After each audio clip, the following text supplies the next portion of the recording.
مسجد حرام سے مسجد اقصی تک حضور براق پہ گئے اور وہ اتنا سریع رفتار تھا کہ جہاں اس کی نظر جاتی تھی وہاں اس کا قدم پڑتا تھا.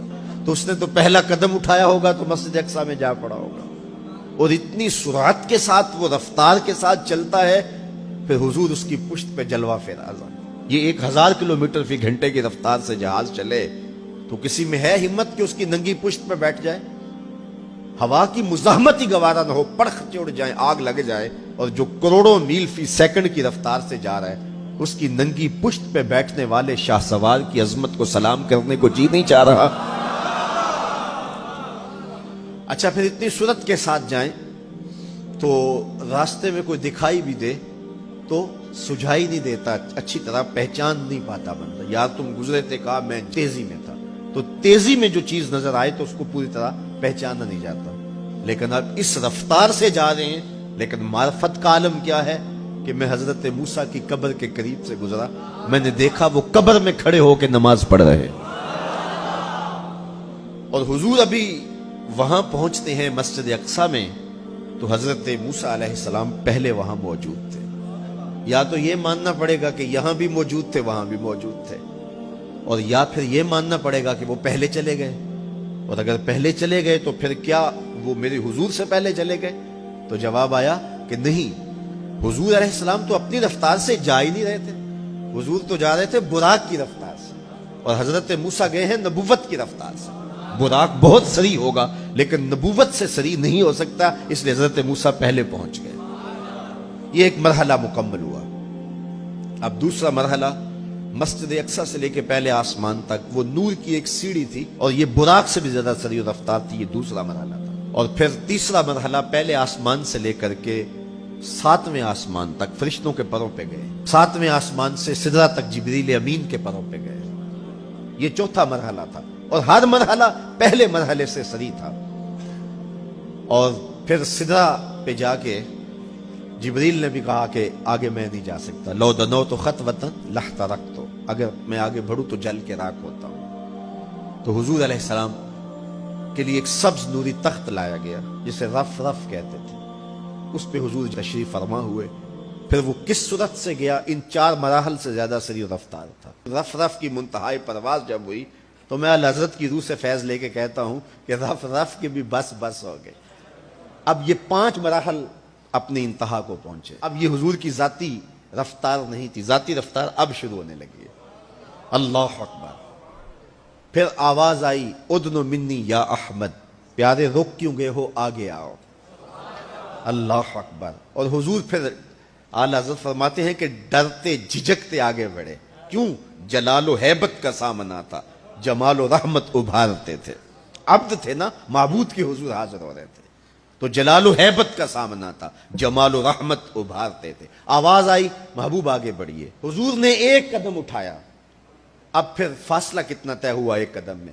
مسجد حرام سے لے کے مسجد اقصی تک براق نے جتنا فاصلہ طے کیا، مسجد اقصی سے لے کر پہلے آسمان تک نور کی سیڑھی نے جتنا فاصلہ طے کیا، اور پہلے آسمان سے 7ویں آسمان تک اور پھر وہاں سے سدرہ تک جبریل اور فرشتوں نے جو فاصلے طے کیے، پھر اس کے بعد رف رف جہاں تک گیا. ٹوٹل ان 5 مراحل میں جتنے فاصلے طے ہوئے، حضور کے ایک قدم اٹھنے سے اتنے فاصلے طے ہو گئے. اب یہ رفتار تھی میرے حضور کی. پھر ہر قدم میں اتنا فاصلہ طے ہوتا جتنا پیچھے ٹوٹل قدموں سمیت فاصلہ طے ہو چکا ہوتا. اب کوئی حساب کر کے تو دکھائے. اللہ اکبر. اور پھر آواز آتی گئی بڑھ اے محمد، کریں ہو احمد، قریب آ سرور ممجد. نثار جاؤں وہ کیا ندا تھی، وہ کیا سما تھا، وہ کیا مزے تھے. 70,000 مرتبہ آواز آئی اور حضور کے قدم اٹھتے گئے. پھر کہاں تک پہنچے؟ کوئی حد ہے ان کے عروج کی، بالا غل اولابے. اور اس کو میرے رب نے سفر نہیں کہا یہ ابھی میرے نبی کی سیر ہے. کیا سمجھو گے میرے رسول کو؟ اس کی سیر اتنی سریع ہے کہ تمہاری عقلیں تھک گئی ہیں، اور اگر وہ سفر کرنے پہ آئے تو پھر عالم کیا ہوگا. سی راز میراج محبتاں دا نہیں سی کسے دی سمجھ وچ آن والا. سدیا طالب تے گیا مطلوب ہوتے. جبرائیل سی صد لے جان والا. بازے آخ دے بن دروازیاں تو کیویں پہنچیا عرش تے جان والا. ابر عقل نو ایتھے دخل کیے جانے جان والا یا لے جان والا. یہ میرے رب کا دعویٰ ہے. اپنے محبوب کو سیر میں نے کروائی. اچھا سیر کروائی کیوں؟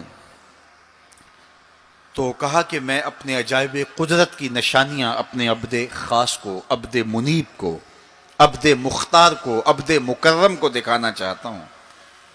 اور پھر اللہ جل شانہ نے اپنے محبوب کو اتنی نشانیاں دکھائیں جن کا تعلق دیکھنے سے بھی تھا، جن کا تعلق وجدان سے بھی تھا، محسوسات سے بھی تھا، سننے سے بھی تھا. کبھی حضور علیہ الصلوۃ والسلام جنت کی خوشبو سونگھتے ہیں، نظاروں کی وادی دیکھتے ہیں، اور کبھی دوزخ کے اندر عذابوں میں مبتلا لوگوں کو دیکھتے ہیں. اور پھر اپنی امت کو بیان بھی فرمایا تاکہ وہ ان اعمال بد سے بچ جائیں جو جہنم میں لے جانے کا سبب اور ذریعہ ہے. آج کی شب خاص میں اور آپ اپنی زندگیوں پہ غور کریں اور حضور علیہ السلام نے وہ جو ہمیں خبریں دی ہیں ان کو دیکھیں، اور کوئی ایسی کوتاہی کہیں ہمارے اعمال میں تو نہیں ہے، اگر ہے تو اس کو اپنے سے دور کر کے ایک نئی زندگی کا آج سے آغاز کریں. حضور علیہ الصلوۃ والسلام نے فرمایا کہ میں نے کچھ لوگوں کو دیکھا کہ پتھروں سے ان کے سر کچلے جا رہے ہیں، اور پتھروں سے کچلنے کی وجہ سے ان لوگوں کے سر کیمے کی طرح ہو جاتے، کوٹ دیے جاتے ہیں پتھروں سے، لیکن تھوڑی دیر کے بعد پھر صحیح ہو جاتے ہیں، لیکن پھر دوبارہ ان کے سر کچلے جاتے. تو میں نے پوچھا جبریل یہ کون لوگ ہیں؟ تو کہا کہ یہ وہ لوگ ہیں کہ جن کے سر نماز کی وجہ سے بوجھل رہتے تھے، نماز جن کو بڑی بھاری لگتی تھی، اذان کی آواز سنتے اور پھر دوبارہ سرہانے پہ سر ڈال دیتے اور اٹھنے کی ہمت نہ پڑتی. حی علی الصلاۃ حی علی الفلاح کی دل فریب صدائیں کانوں میں پڑتی. تو ان کے سر نماز کی وجہ سے بوجھل ہوتے تھے، اور آج ان کے سر پتھروں سے کوٹے جا رہے ہیں. اس پورے اجتماع میں جو اس گراؤنڈ کے کناروں تک ہے اور باہر گلی میں بھی اس لاؤڈ سپیکر کے ذریعے سے، بازار میں بھی، سڑک پر بھی آوازیں پہنچ رہی ہوں گی. تو آپ سب اور میں غور کریں کہ ہماری زندگی میں کہیں نماز سے کوتاہی تو نہیں ہے. اور یہ بھی سن لیجئے کہ یہ معراج کا تحفہ خاص ہے جو حضور لے کر آئے ہیں. اسی لیے الصلاۃ معراج المومنین کہا گیا کہ نماز اہل ایمان کے لیے معراج ہے. حضور کا معراج تو یہ کہ دیدار الہی کیا اور وہاں تک پہنچے جہاں کسی کا تصور بھی نہیں پہنچ سکتا. لیکن اس امت کے لیے معراج یہ ہے کہ جب وہ پیشانی سجدے میں رکھ کے سبحان ربی الاعلیٰ کہتی ہے، اتنی رحمتیں برستی ہیں کہ اگر لوگوں کو پتہ چل جائے کہ ہم جب سجدے میں ہوتے ہیں تو کتنی رحمتیں برستی ہیں تو وہ سجدے سے ساری نہ اٹھائیں. اتنی رحمتوں کا نزول ہوتا ہے. اس لیے اس امت کا معراج یہ ہے کہ یہ 5 گانا نماز شعار زندگی بنا لے، کبھی بھی نماز قضا نہ ہونے دے. اپنی زندگی میں نمازوں کو اس طرح شامل کرے کہ نماز کا وقت آئے تو بے چینی ہو کہ نماز کی ادائیگی ہو، اور ایک نماز کے بعد دوسری نماز کا انتظار کرنے لگ جائیں. حضور نماز کو آنکھوں کی ٹھنڈک قرار دیں. بلال حبشی کو جب اذان کے لیے کہتے تو یہ فرماتے ارحنا یا بلال، بلال اٹھو اور ہمارے سینے کو راحت پہنچا دو. تو نماز سے حضور کے قلب کو، حضور کے سینے کو راحت پہنچتی تھی.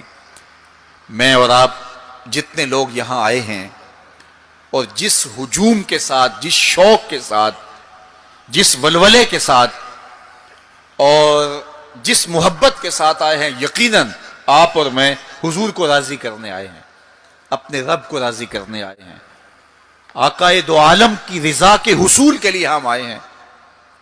تو حضور کی رضا کے طالب بن کے آج کے اس اجتماع میں آنے والوں، اگر تم چاہتے ہو کہ حضور ہم سے راضی ہو جائیں، تو اگر بدقسمتی سے کوئی بے نمازی ہے تو آج عزم کر کے جائے کہ آج کے بعد نماز نہیں چھوڑوں گا. اللہ کے رسول راضی ہو جائیں گے انشاءاللہ، چونکہ حضور نے نماز کو اپنی آنکھوں کی ٹھنڈک قرار دیا ہے. یہ حضور کے لیے راحت کا سبب تھا. تو 5 گانا نماز شعار زندگی رکھیں. قرآن مجید کا اسلوب ملاحظہ کیجئے. والنجم اذا ہوا اور پیارے چمکتے تارے محمد کی قسم جب معراج سے اترے، معراج پر جانے کا ذکر بھی کیا، معراج سے پلٹ کے آنے کا ذکر بھی کیا۔ حضور تو وہاں تک گئے، جنتیں بھی پیچھے رہ گئی، سدرہ بھی پیچھے، لیکن پلٹ کے پھر آ گئے۔ وہ ہر عالم کی رحمت تھے، جہاں چاہتے وہ رہ لیتے، مگر ان کی مہربانی کے یہ عالم پسند آیا، پھر پلٹ کے اس امت کے لیے واپس آئے میرے حضور صلی اللہ علیہ وسلم۔ ما دل صاحبکم وما غوا، تمہارے صاحب، تمہارے آقا و مولا، تمہارے سید و سرور صلی اللہ علیہ وسلم نہ بہکے اور نہ بے راہ چلے، وما ینطق عن الہوی، اور وہ پیارے محبوب صلی اللہ علیہ وسلم اپنی خواہش سے بات ہی نہیں کرتے۔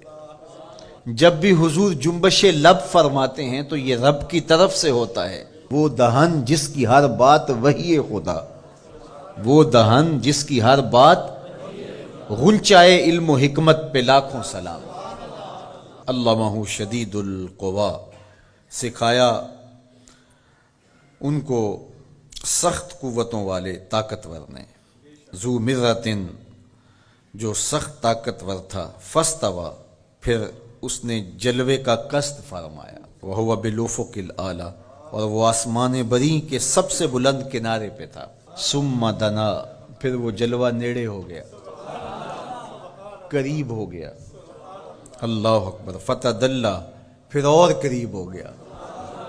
فکان قاب قوسین او ادنا، تو اس جلوے اور اس محبوب میں 2 ہاتھ کا فاصلہ رہا، جس طرح 2 کمانیں آپس میں ملتی ہیں، تو اتنا فاصلہ رہ گیا۔ اب یہیں اگر قرآن بات کو ختم کر دیتا تو کوئی کہتا کہ سمجھ آ گئی اللہ اور اس کے رسول کی قربت کی، کتنی قربت ہے، لیکن اللہ نے کہا یہ تمہارے سمجھانے کے لیے کہا، او ادنا، قرب اس سے بھی زیادہ ہوا۔ تم تو اتنا ہی سمجھ سکتے ہو نا، کس طرح 2 کمانیں آپس میں جڑتی ہیں۔ اللہ اکبر۔ حضرت علامہ جلال الدین سیوطی علیہ رحمہ کہتے ہیں کہ اہل عرب کا طریقہ یہ تھا کہ جب 2 سردار موافقت کرتے تھے، جب ملاقات کرتے تھے اور ایک دوسرے کے حلیف بنتے تھے، آپس میں ان کے اتحاد کا، ان کی محبت کا اعلان یوں کیا جاتا تھا کہ وہ آگے بڑھتے اور اپنی اپنی کمان جوڑ کر کے اس سے ایک مشترکہ تیر پھینکتے۔ یہ اس بات کا اعلان تھا کہ آج کے بعد ہمارا اتحاد ہو گیا ہے، ہمارا دوست دشمن سانجا ہوگا، کمانیں ہماری 2 ہیں لیکن ان سے نکلنے والا تیر آج کے بعد ایک ہوگا۔ یہ اس بات کا اعلان ہے کہ ان کا دشمن ہمارا دشمن ہوگا، ہمارا دشمن ان کا دشمن ہوگا۔